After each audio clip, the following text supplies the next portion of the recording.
the amount of bikes we've made here is ridiculous. We've sold them literally all over the world, and we both managed to give up our full-time jobs so that now we both do this. Looking at the world, looking at houses, looking at housing prices, and looking at work just in a slightly different way.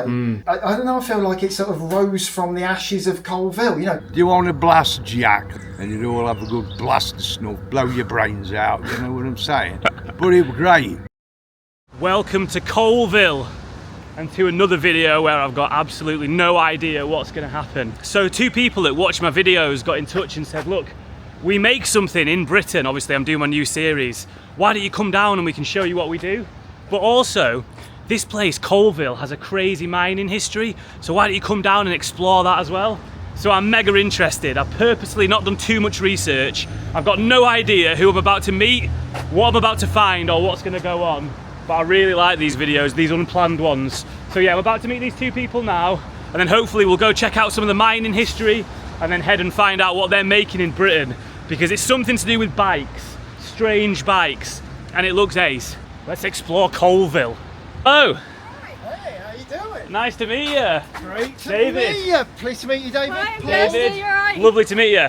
Right, so I've just met Paul and Kirsty, and they're going to take me around Coalville. They're going to take me to the colliery first. Colliery, yes, definitely. And then we're going to go back and look at the bikes that they make. So first little sign of the mining history. A miner here. What a shop, Roger Bolstride, general engraver, tankards, cups, jewellery. Love it. And here we go, a lost pub. What is it? The Stamford and Warrington Hotel. Look at that. Closed about a year ago. Oh really? Yeah. It's mad, isn't it? Because they always look like they've been shut for so much longer. This always had the it's shut sort of. Oh really? Oh, so that was already looking like that. Yeah, it was an amazing place. I really stepping back in town into like the 60s sort of thing. And Yeah. you can just imagine, you know, like the miners going in there and down in a pint of chemical Yeah, at the end of the day. An abandoned pub of Coalville. Right, on we go anyway, because we're heading down to the colliery now. And I think some of the old miners are going to be there, aren't they? Down at the colliery to give you a bit of a tour. Yeah, I think they're going to be there. It's Monday, so yeah, they should all be around. So hopefully some people to talk us through what it used to be like. People used to work in the mine here as well, which is just going to be mad. It's going to be so interesting. So let's get down there. When did you first go down the pit? About 1972. Really, how old are you? Not very old. Not very old, yeah. I was in my teens. Wow. Was that like your first job? Yeah. Wow. Young lad. Do you like it? Brilliant. Was it what you wanted to do? It was great. The only snag is you took things for granted, as you do. You know, it's like your wife doing the house jobs, you take it for granted. You try and do it yourself, if that kills you. So that's what you did, you took it for granted as a job. And then I left before the pit shut. This is Desperate Pit. Right, yeah. Desperate Pit shut 84. I left 82. I don't ask me why I done that. I can't answer it, but I just left. I wanted something different. Yeah. At the time. And then I found out that the pit were going to shut, and I was trying to get back, but they wouldn't recruit. They weren't recruiting. Yeah. Couldn't get back. And ever since that day, I've missed the pit. Don't ask why. There you are. You know everybody down there. Everybody took the mickey out on you here and there. And you know, your little watch, your pocket watch in your tin with cotton wool, so you knew what the time was. And then you'd see old guys, do you want a blast, Jack? That's what you'd say, for example, and there's your snuff tin. And you'd all have a good blast of snuff, blow your brains out, you know what I'm saying? But it was great. Yeah. This is where you would go down the mine. Wow. If you'd like to step onto the cage. No way. So how many will be in here? There'll be 16 on here, 16 men. yeah, and 16 on the deck below. Wow. Oh, so it's double. It's a double And deck. then double go down together. This whole cage would go down and the other side would come up. Wow. They work in tandem. As Okay. one goes down, the other goes Yeah. Wow. So small in here, isn't it? That's crazy. 16, yeah, you get 16 men on there. Wow. And how far did you say it went down again? 1,200 feet. 1,200 feet. In what, 47 seconds? 43 seconds. 43 seconds. Yeah. Well, the worst morning was Monday when you'd been out for a couple of pints. Yeah, I bet. So that bit there is so interesting. So that's where it would go down into the earth. 1,200 foot into the earth, imagine that. How hard's your job? What do you do? Did you go 1,200 feet into the earth in 43 seconds? Crazy. This is so interesting already. Can't wait what else to see. It's got to be remembered that there was no place called Coalville until 1835. The town didn't exist. It was known as Long Lane, and there was a farm, a coaching stop, and in 1828 William Stenson sank what was originally called Long Lane Colliery, later became known as Whitted Colliery. The problem with Stenson's collieries is that there was no canal nearby, so Stenson had to take his coal to the main market, which was Leicester or Loughborough, where there was canal connections, by packhorse, Right. which was both time consuming and costly. So Stenson really saw the need for a railway. And it's worth noting that, you know, this was one of the earliest steam railways in the world. So Coalville had a railway before London, Edinburgh, Paris, Moscow, New York. You know, we were the white heat of technology in this area. Wow. That is huge. So that is what powers the shaft? Yeah. Wow. Yeah, if you notice, a rope comes off at the top Yeah. and a rope comes off at the bottom. So one rope is round one way Yeah. and the other rope is wound the other way. Okay, So as one's winding out, the other's winding in, and that's how we get the cages to Okay. work in tandem Yeah, up yeah. and down the shaft. Amazing. You can smell that still, can't you? Yeah. You can smell the grease, the industry on it. Oh, I love it. How old are you then when you first went down? 15. And that was this pit here you went down This at pit 15? here, yeah. Wow, so I was just up looking at the shaft before, so you'll have been in that, you'll have gone down. Oh, no doubt, yeah. Wow. Yeah.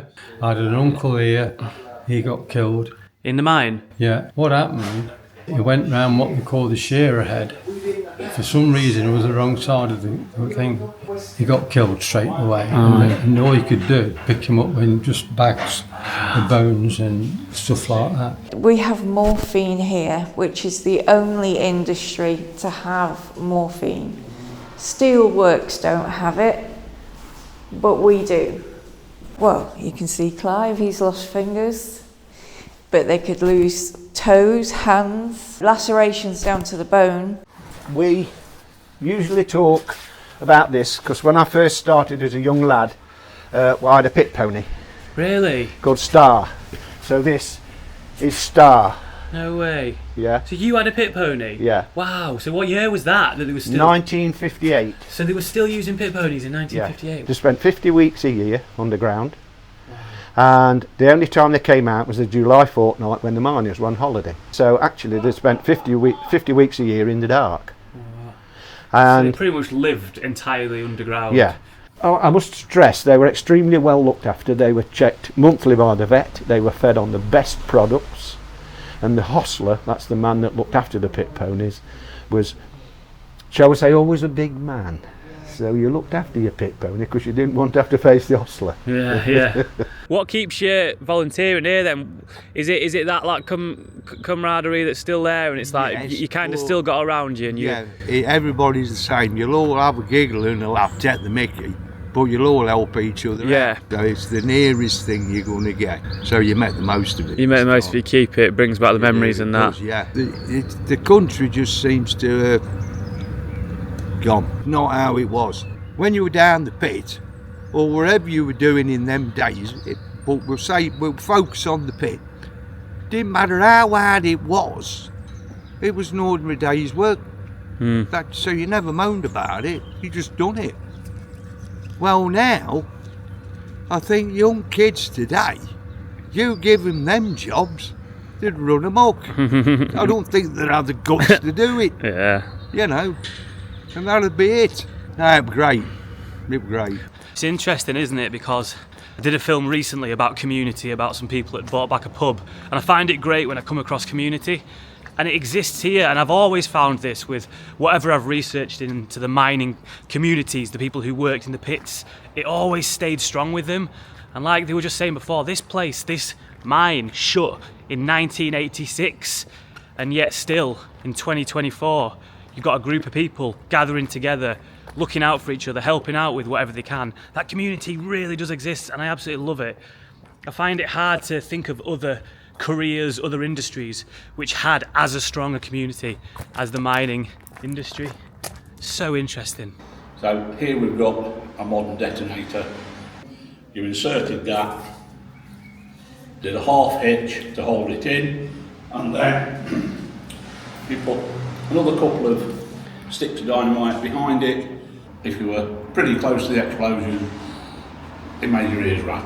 And you've just produced thousands and thousands of cubic metres of gas, fast as that.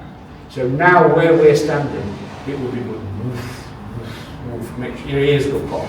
So interestingly, just in that room, the dynamite room, where they were talking about what it was like setting off dynamite down in a mine. Now, I actually went to a still working silver mine in Potosi in Bolivia. You could go to this little shop before you went down. It wasn't really a shop, it was just a little shack, but you could buy cigarettes, dynamite and alcohol, and you'd take that into the mine. So I literally took cigarettes, handed them out to the miners. This was what you were meant to do as you were visiting their workplace. You went hundreds of meters into the earth and you're drinking this alcohol when you're down there, and you also take dynamite down and they light it and just chuck it. It's totally lawless, but I've got a video. So what that guy was just saying there, this is what it's like setting off dynamite in a mine. It was crazy.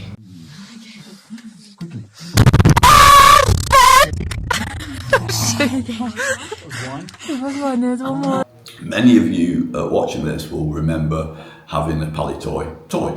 Action Man, Tiny Tears, Action Force, even Tressie or Pippa. They were made in Coalville. So our second claim to fame, the Palitoy Company. I always find it fascinating talking to people who worked in the mining industry. They'll always tell you how brutal it was, how hard it was, how far into the earth they had to go, how young they were when they were sent down there, how dangerous it was, how many of the friends died down there. And then they'll go, oh, but I miss it. God, that work was good. And it's so interesting, isn't it? Because you just imagine for a career that was so dangerous, people would think, God, I'm glad that's gone. But so many people do miss it. And I think it is all about that community aspect to the work. There really was true community around it where you felt like you were valued as a person and in your work. And how many jobs like that exist anymore? I've worked a lot of jobs, meaningless office jobs where I've just been like, what am I doing? Lonely, isolating jobs where I've just been on my own. I've just been like, there's no community around me. And it really did exist in the mines, and it's so interesting to see. Anyway, that was Coalville's old industry. Let's go have a look at Coalville's new and slightly more bizarre, I think, industry. Let's do it. Yeah, so I worked as an environmental health officer, and my colleague, she told me that she used to hire these things called smoothie bikes, and they were rubbish. They just sort of mash up the fruit. So it's literally a bike that you ride, and while you're riding it, it makes a smoothie. Yeah, so basically it's a bike with a blender bolted on the front, and as you spin, it spins the blades, makes you a smoothie. And she said she'd been hiring them out for like £250, £300 a day, and they were rubbish. So I said to Paul, oh, you should make one. We didn't know what they were, because Paul can make pretty much anything. So he was bored one day and decided to make a smoothie bike, as you do. And then I designed a website, which I'm not very good at website design. I just got one of those little packages, cheap one. And then the following day, this bike that we'd made was hired out. We literally thought that one of our mates was, winding us up because it was too good to be true. We made it in a way that it actually made a smoothie. It didn't just stir it, created like the full vortex and spun as quick as a real smoothie machine. They were like, this is the best smoothie bike ever. Can we buy it? And we were like, well, no, because we want to hire this out, but we could make you one, and we made them one. We just got enough work on one smoothie bike, then another smoothie bike, then hiring out that smoothie bike. Now, the amount of bikes we've made here is ridiculous. We've sold them literally all over the world. We've sold them to Dubai, France, Germany, Holland, Switzerland. I mean, since Brexit, we don't ship abroad anymore out of the UK because it's just too hard. Yeah. But prior to that, we did. Finding something we could make ourselves. Yeah. And then scaling down our whole sort of financial way of living to a point where that would just support us. And it's We both managed to give up our full-time jobs so that now we both do this. Paul works in the workshop making the bikes. We don't just make smoothie bikes, we'll show you some of the other bikes later. We make all sorts of bikes. I don't know, I feel like it sort of rose from the ashes of Coalville. You know, Coalville, definitely somewhere that's on the up. There's a lot of building going on around here. But to have a business, it's just those sort of embers of the, you know, of the mining days, the heavy engineering, and that still exists. There's still companies from that time. And they're perfect. We need things machining, we need to buy steel. We've got it all here. Do you want to show me some of your products? Yeah, let's do it. Let's do it. Let's go. So this is one of our crazy bikes. So we make these out of just scrap bits of bike, and basically ride them if you can. And this one's my favourite. So you have to sort of back yourself onto it. Right, so... That's oh my it. God. Right, okay, and then it's like that. And then just pedal, and then you got the brakes there as normal. So you just left brake? Yeah, you got your feet. That is bonkers. That's it. Oh yeah, there we go. That's it. Got it. Right, talk me through some of these bikes then. What on earth have we got here? So We've made like a little makeshift display area. You're doing this, I'm not doing this. yeah, I'm doing It's this killer. one. Yeah. Killer. So what the aim of this game is you pedal as fast as you can, and it turns the clock one rotation. Right, okay. But there's no gears, so it's crazy fast. And then we do a time, and then you go on the leaderboard. Obviously you're going to be top. On this one over here, we'll make a painting for you. So this is my favourite. So we get old LPs, Yeah. put them in here, you pedal really gently, put some paint on, and then you reveal a LP that's like a Damien Hirst style splatter painting. No way. And then you get to take it away with them. Wow. Oh, that's incredible. We make about 6,000 of them a year. It's amazing. Wow. Yeah, we go all over the country and people just love it. That's incredible. That is absolutely amazing. And then this is here. Is this the smoothie bike? This is the smoothie bike. Wow, let's look at this. So this is the most popular one that we sell. We've frozen strawberries and bananas in there. Some pineapple juice. Oh.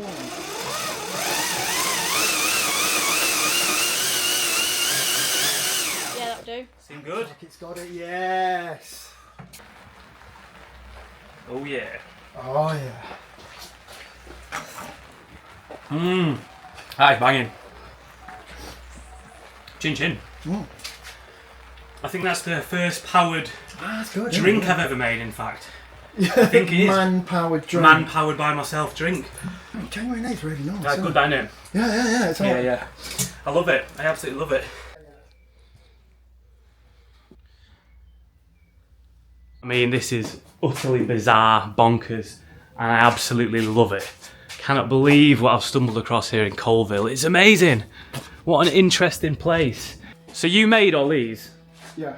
That's incredible. Oh, except for the grey car, which is just wildly modified. All of them as well. I made the whole body. Everything's from scratch. There's no like car parts on any of them. Yeah. See, on the purple car, that literally is. There's only the wheels in that picture that I've not made. And this car, the one on the end, Automatron, that really is. That was every single part on that I made. So how long did that take you to make that? About 3 years. 3 years. Wow. Yeah. That's incredible. 3 years, lot of work. And again, another great Coalville thing, there's loads of people with laser cutters around here for cutting really heavy sort of metal and stuff. Yeah. Right, and so this is the bike frame, just stripped down, nothing on it now, just down to the metal. And this is where the real sort of modification to make it into a smoothie bike starts, because we're gonna get rid of the back wheel and just have the front wheel, but the front wheel is going to be driven by the pedals rather than the back wheel. So there's quite a bit of modification to do. And we get all the parts off of these that we don't use. So say the front wheel, the brakes, all of that. We always try and give that to local cycling charity.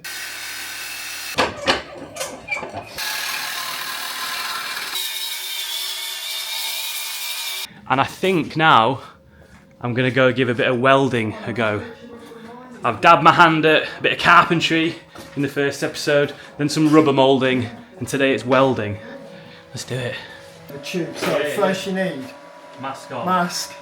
How does that go on? So when you're welding, you want it, sort of like balance it hold it probably that far away, and then just pull the trigger and it'll weld.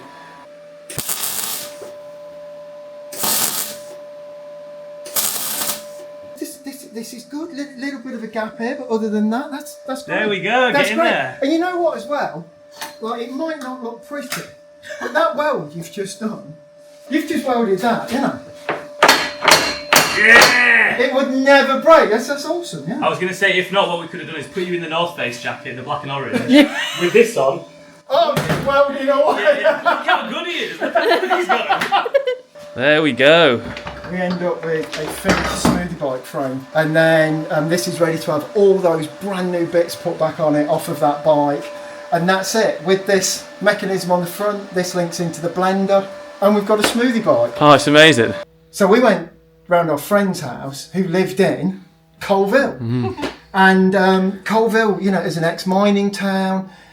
Still, you know, still a lot of engineering goes on here. There's a lot of places you can buy steel. There's all the things we needed were here, but it's, you know, at a lot lower price. That meant we could come here, we could build the bikes, and then in time we could both give up our jobs and just work on the business and sort of have a more sort of laid back way of life. Yeah, because we went to see our friend Cheryl, who's actually from Coalville. We went round to see her new house, and it was almost like 2 terrace, but it had a huge garden. You could get a car in the back. And then we said, oh, this house is lovely. How much did you pay for it? And she went, it was quite expensive. We were like, oh no, how much? And it was £100,000. 100,000. It's really just. We were like, what? And then on the way back, we both looked at each other and went, we're moving. Yeah, it really is. It's just been a great way of, you know, looking at the world, looking at houses, looking at housing prices, and looking at work just in a slightly different way. And getting your work-life balance right. You get the work-life balance just so much better. And my only regret in life is that we didn't do it years before. Damn, what an interesting place Coalville is. The most interesting place I'd never even heard of. Mining history, there was an abandoned pub we saw, people making things in Britain, but most importantly, and I've got to say it, just great people, interesting people, great characters, people doing really, really cool stuff. And it's almost like Paul and Kirsty found Coalville, while simultaneously Coalville found Paul and Kirsty. They're amazing people, and they're such an asset to the community, honestly. Paul, the stuff Paul can make is mind-blowing. Those cars that he was showing me, everything he does is absolutely incredible. You're absolute legends for inviting me down. Thank you so much. And to all the people at Snibston Colliery as well for showing me around. Do go check it out down there. I'll link all the stuff below, Paul and Kirsty's stuff, everything. Please go and check them out. And Coalville, a place where industry once prospered and that faded away whilst new stuff's coming through. So yeah, fascinating trip. Thanks for watching. Bye. So what's this? This is Jeff's Oscar for what I've just done. And that's your lot. I love it. Cheers.